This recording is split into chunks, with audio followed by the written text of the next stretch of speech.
What if no one ever bothered to ask why?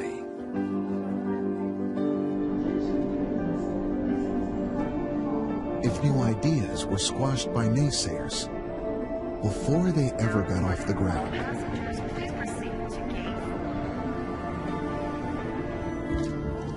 If our specialists only specialized in the status quo?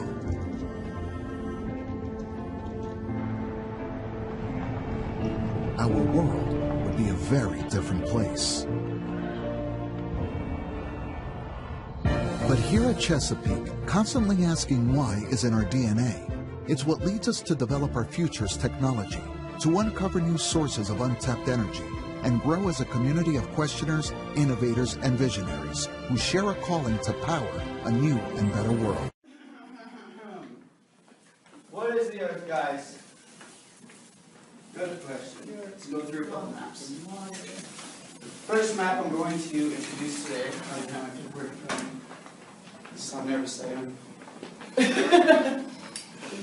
First map I'm going to be introducing today is the Mercator projection. Mercator projection, introduced by Gerardus Mercator in 1569, widely used for centuries, including today, in various forms by Google Maps and many other land services. The only problem with this map that we use is that it drastically distorts size and shapes of continents. For instance, Alaska is nearly as large as the USA. Greenland is roughly the same size as Africa. Europe is only a bit larger than South America. When in reality, I'll show you another. This is the Gall-Peters projection. In reality, Alaska can fit inside the USA about 3 times. Greenland can fit inside Africa an incredible 14 times. South America really doubles Europe's landmass.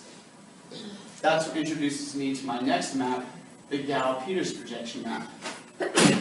Presented in 1974 by Dr. Arnold Peters, who claimed he invented it, though well after the discovery of an identical map made by James Gall in the 1800s, therefore calling it the Gall-Peters projection. That's the difference between the two. Now, guess which map that our leading space organizations tend to use? This is the Google's map showing that. This is NASA from the Earth. All these pictures that I gathered are all from NASA.gov. Any one of us can go and choose to look on NASA.gov. Any one of us. This is not like something that had a special organization to get into. These are all on NASA.gov. Guess what map they used to use? They actually can't even make up their mind. That one tends to be the, what is it? The Gall-Peters projection. That one is the Mercator projection. The map I'm going to be introducing today, oh, besides this one, my bad, I forgot to introduce this one.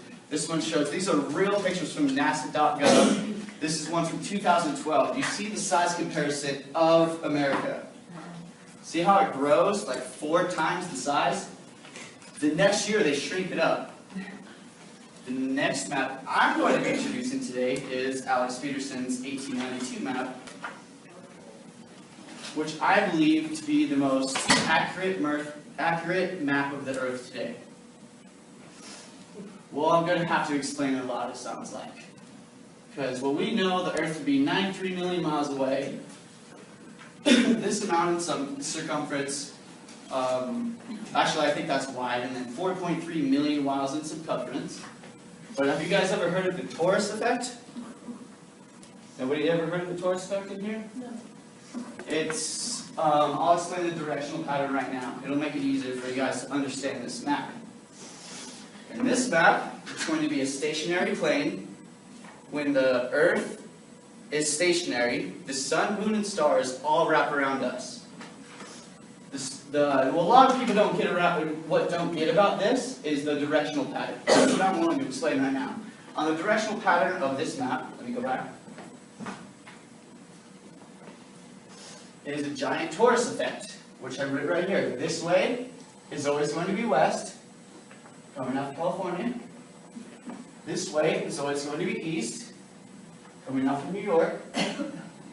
This way is always going to be south, and this way is always going to be north.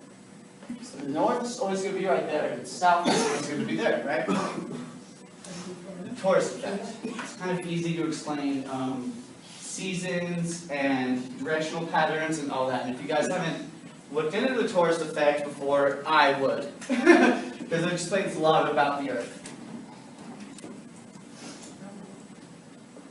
There's another back to the torus effect. The torus effect, in my opinion, is a perfect example of the law of attraction. Another thing I've been looking into quite extensively. You give out good energy, you get good energy. Yin yang, doing to others as you would have do them to you. Karma, whatever way you want to look at it. You give bad energy, you get bad energy. You give good energy, you get good energy. The reason I'm going to explain my Earth being a stationary plane, people ask, oh, don't you fall off? Where's the end of it, right? Directional pattern, torus effect. I had some stuff written down, but I'm just going to go off my heart. So, on a globular model of the Earth, every time you head south, which way are you going to go? You're going to head toward Antarctica every single time, right? Same like this. Every time you head south, you're going to hit an ice barrier every single time. There's Antarctica. By the way, there is an Antarctica treaty stating that we cannot go there anymore. It was signed it was officially organized and officially illustrated in 1956 and then officially signed and originated in 1961. Don't quote me on that, but you can do your own research on it. That's the reason we can't go to Antarctica. Because there's an Antarctica treaty stating that we can no longer explore there. And if that interests you a little bit, I would look into Admiral Richard E. Byrd, who was a polar explorer, who spent most of his life exploring Antarctica. He came back with so much information about minerals and resources that we could use. But right after that, they cut it off and said, we can't go there anymore. Interesting fact. This is the torus effect of being the Earth. I'll get back to more of this later. Next thing I want to introduce about this map being the most accurate map in the fucking Earth is that it's stationary and that the sun and the moon have to wrap around us correctly. I have a lot of proof of that. I have a cell phone. Do you guys have a cell phone with a light on it? These are the sun's rays. Thank you. The sun simply is going to run around us, making a wrap around the Earth in a torus effect. Okay? Another proof I have of that is the sun's rays. If the sun was 93 million miles away, let's make a little size comparison of it. If this is the sun and this equals to the entire structure of this building. Let's pretend that's the sun. And the Earth is 93 million miles away, probably about this size. You could put this dot in the next town away, right? So if we had sun rays coming in from 93 million miles away, we have sun rays coming from the sun. Da-da. If we had sun rays coming from 93 million miles away, they would always consistently come in parallel. But they do not.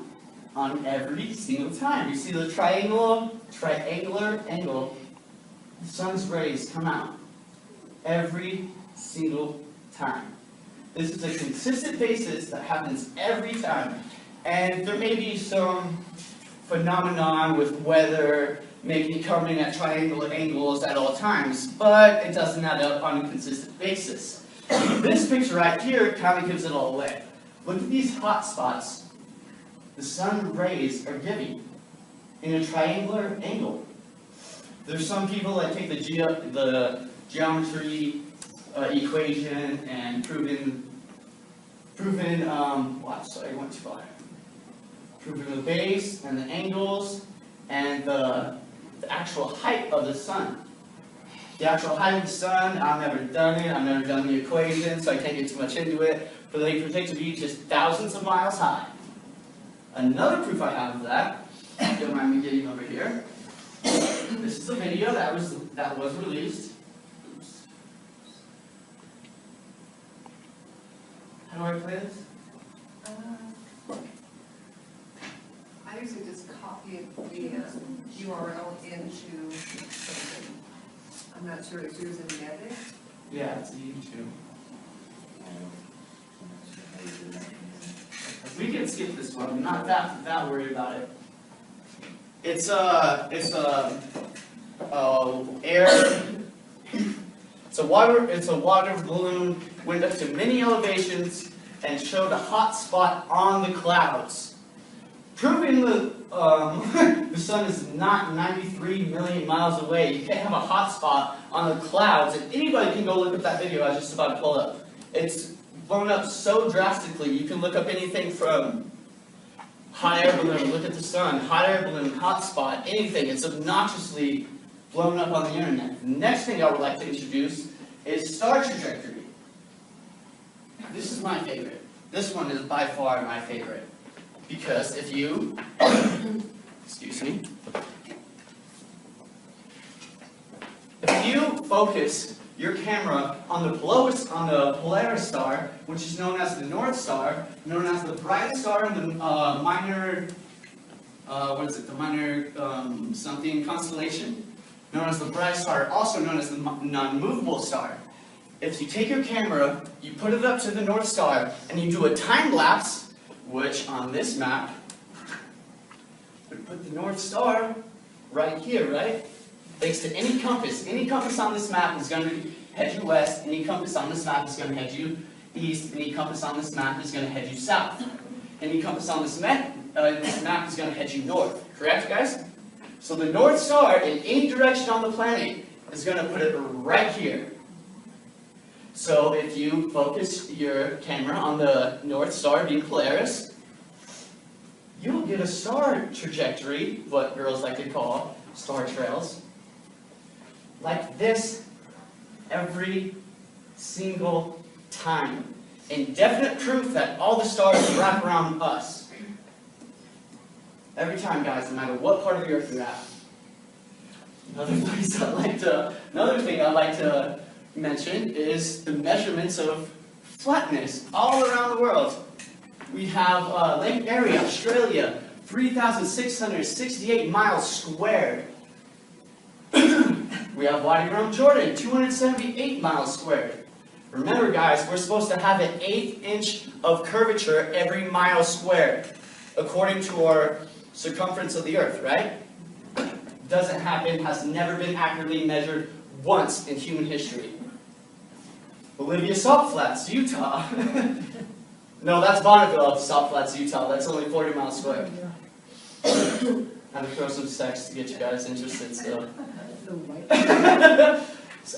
Kansas State, it's known as flat as a pancake. This is the elevation level of a pancake and the elevation level of the state of Kansas. Interesting. Remember, 8-inch curvature every mile squared. Interesting. That's Kansas being as flat as a pancake. Curry, Australia, 764 miles of straight flatness.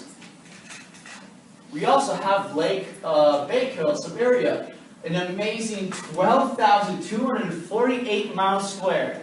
That's why I got so excited about New Mexico having salt flats, because I'm going to be the first one to measure that. Because these are all accurate measurements of flatness. This place is so beautiful, I had to show a few extra pictures. Look at that though, beautiful. Grand Canyon, at one point it's measured 277 miles long, 18 miles wide. Another measurement is 1,900 miles squared, flat, straight across. San Francisco Bay, 1,600 miles squared. Western Australia, Highway 1, 90 miles squared. Zero curvature. Bolivia salt flats. This is one of my favorite ones. This is the only one I thought existed until I looked more into it. Bolivia salt flats, 4,000 square miles flat. Where is the curvature? Danakil deserts, the Everglades, Florida. All over the world. Next thing I wanted to get into, the law of perspective, how objects fall out of the sight of your vision. This is two of the main points that Aristotle thought the world was a globe. He didn't understand the law of perspective at all. The law of perspective is simply how something falls out of your vision. So what he thought, whenever he was heading north, the South Stars were slowly curving out. And he had to assume that the world was round because of that, right guys? Wrong.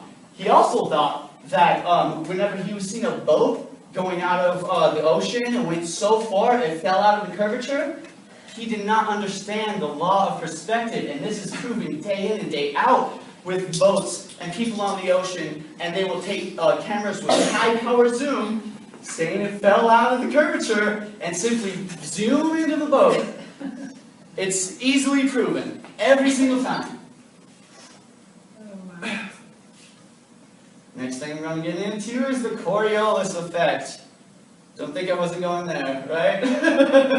This is the Coriolis effect on the globular Earth, right? Hurricanes spin this way on this southern hemisphere, right?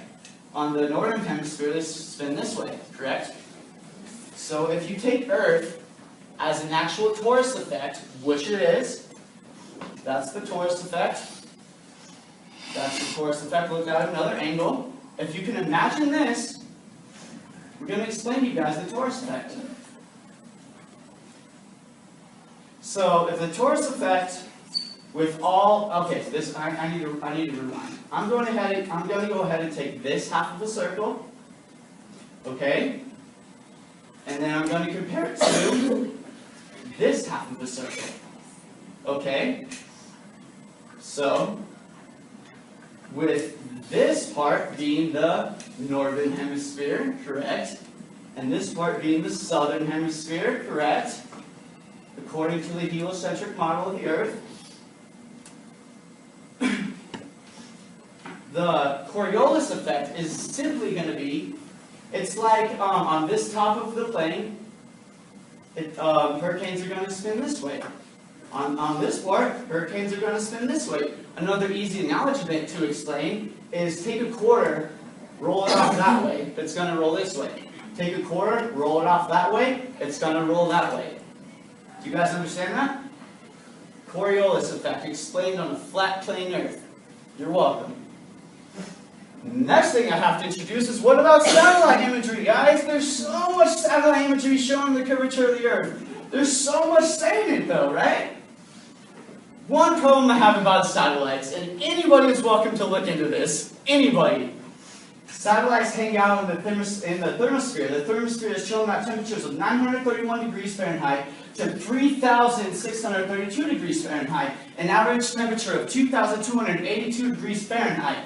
Satellites are made of titanium, nickel, cadmium, aluminum, and beryllium. The only problem I have about this is the melting points of these metals is titanium melts at 3,000 degrees, nickel melts at 2,600 degrees, cadmium melts at 600 degrees, aluminum melts at 2,100 degrees, beryllium melts at 2,348 degrees. But the temperature of the thermosphere that they chill at, 3,632 degrees. These metals do not even compare to be in the thermosphere. Their numbers don't make sense. Their numbers don't add up. So either they're lying about satellites or they're lying about the temperature of the thermosphere. Either way, they're not accurate with their numbers. And that's a big deal to me. I do not believe in the government or anything they say in any way, shape, or form. I'm a truth seeker. Next thing I want to introduce today is the astrolabe. The astrolabe I don't really want to get into too much. because it'll take all class. It's an early asteroid. The early asteroid was invented in 220 BC. Greek for a star taker. It's a clock. It's a navigational device. It's a calculator capable of working out several different equations.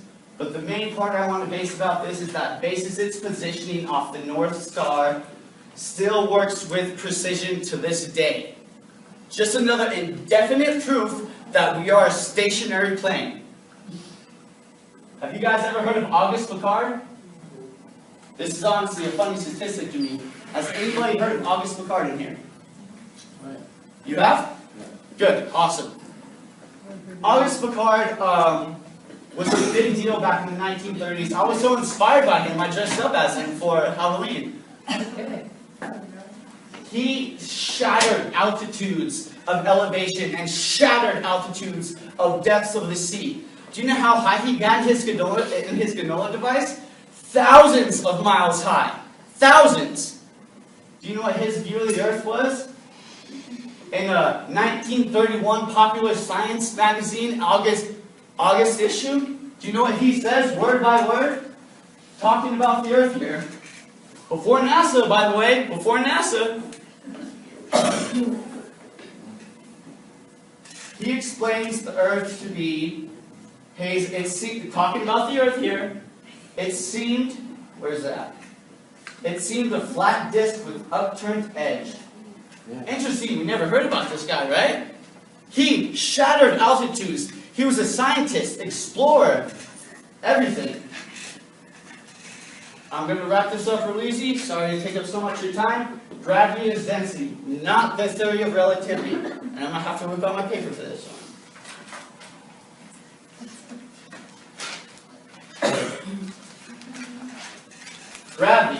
Gravity, as you know it, the theory of relativity, right? Gravity is a force that cannot be seen, tasted, heard, felt. We don't know the mysterious force of gravity. The fact that it was even given a name kind of offends me. But what we do know about gravity is that it has a lot to do with density. It's a perfect scale to prove it. Density is the reason a helium balloon will rise in the air, because the helium is less dense than air. Therefore, the balloon rises. Same with a hot air balloon. Hot air is less dense. Therefore, the air in the hot air balloon, it gets hot and it expands, which makes it less dense. The theory of relativity, you can throw out the window. I'm going to give you a reason why. If the theory of relativity was accurate, you would be able to take a beach ball, put it on the bottom of the ocean, and it would stay there due to density and pressure of the theory of relativity bringing everything towards the Earth. But that is not accurate. The beach ball rises due to the air inside of the beach ball is less dense. Which brings me to my next one, water convexity. Water convexity. Just because I think there are other classes waiting. No, that's fine. I'm going to wrap this up real quick. You know that wants to stay there again. Water convexity. Water never convexes. All of this is I'm finishing. Water never convexes ever. That's an H2O fact. So, if we can take a ball and drop it inside the cup, is the ball going to submerge the water, or is it going to convex out of the water? It's going to submerge, and water is going to stay flat because H2O is known to stay level. That's an H2O property. Right, guys? So, take a break or drop it all into that. So how are we going to explain water convexity around a spinning ball that submerges around a spinning ball when the water is made out of 71% water, when H2O is known to stay flat? Can anybody give me an answer for that? Anyone? Water convexity? No? I have your guys' best answer. Atmospheric pressure. We all know the world to be a positive pressure system, right? We all know space to be a negative pressure system, right? to have a negative pressure system against a positive pressure system, it would cause an equilibrium. So we all know that. A balanced force. So there's no way we have a negative pressure system and a positive pressure system that doesn't have a solid barrier. We need a solid barrier. Without it, it's causing equilibrium. So with everything we've been talking about space and Earth, I don't know if I believe it. Science says no. Do you guys know what I mean? And I can go ahead and wrap up my conclusion, but I don't want to take up too much of your guys' time. If you guys really want to hear my conclusion, I'll tell you why. If not, you can ask me outside the class. Go ahead, you already. Go ahead, you guys want to hear it? Perfect, thank you. If you can do it quickly, because Yeah, you're ready to okay. class. She's got the. Now, I could have gone on for hours presenting you guys information about this topic, but it's really something that needs research. And the fact that you guys have been taught something else your whole life makes it that much harder to even adopt the thought to think it's possible. What the crazy part is, with all the technology we have and access we have to information that we have, we still depend on government organizations for the observations of this Earth. Every observation and experiment ever done all proves we're stationary and not in motion. All the way back from George Airy's failure in 1857 trying to prove that we were in motion, but proved we were stationary. Even Albert Einstein said, "I have come to believe that the motion of this Earth cannot be detected by any optical experiment." Another crazy fact about the heliocentric model of the Earth is that we accept today. The theory went from Pythagoras to Nicholas Copernicus to Galileo to Johann Kepler to Isaac Newton. Do you know what all these individuals have in common? They're all Freemasons. Freemasons have ran our world since the beginning of this country. And if you don't know about Freemasonry, we have 30 of the 56 signers of the Declaration of Independence being practiced Freemasons. There was 8 official members. There's 14 official Freemason members of the United States. So like we're just like, oh, everybody with the heliocentric model of the Earth, we're just going to run with it and take it. Freemasons run the world anyway, right? We're going to believe anything they say.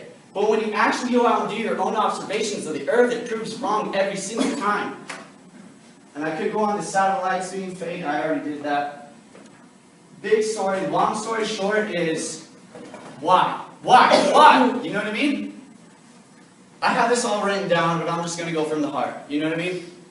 A spinning ball going through the galaxy, 1,000 miles per hour, doing a 360 rotation daily, going around the sun at 66,600 miles per hour, and the sun is going through the galaxy at 480-200 miles per hour. And then the next celestial star is 93 million miles away, and then the next celestial star from that is trillions of miles away, and then there's trillions of celestial stars in the sky, right?